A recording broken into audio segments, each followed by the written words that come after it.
fresh virgin print, first time ever screened, a Blue Film Woman, a film from 1969. When I saw it, I mean, the opening credits, you won't believe it, but this is just one of the most psychedelic sort of pink films of the era.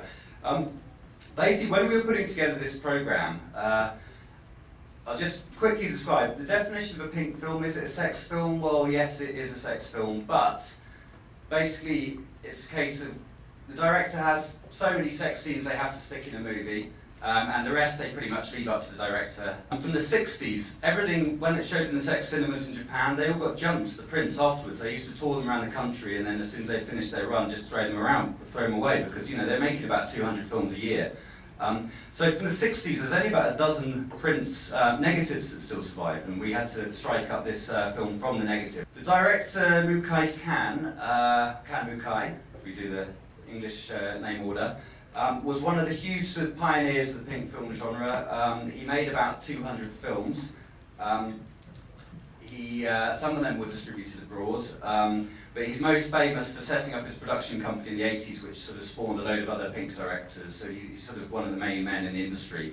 I thought it would be brilliant to represent him, and especially with one of this amazing film, but very sadly he just died about a month before we had a chance to tell him that we were striking out this new print. So anyway, this screening is in homage to him.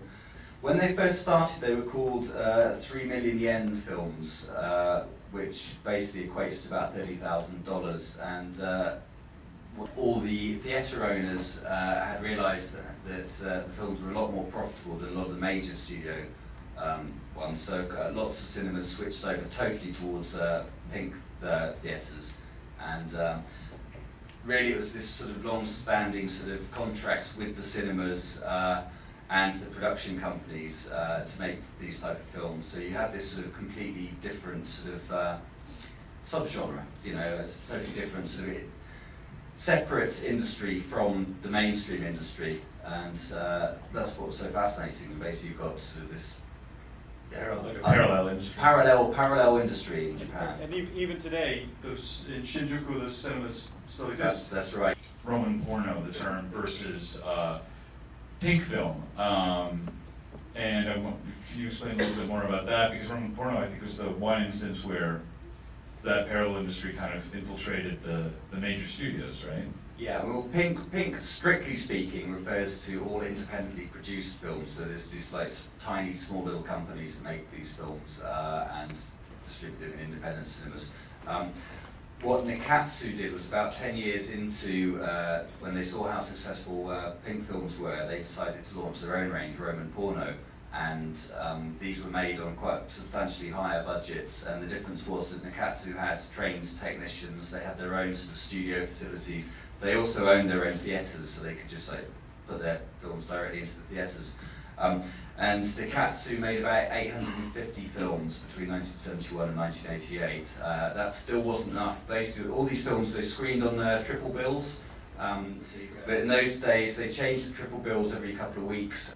And then you've got the other stuff like Toei had this genre, pinky violence, which was sort of more sort of sexploitation. I was wondering about the title of this movie. Film movie?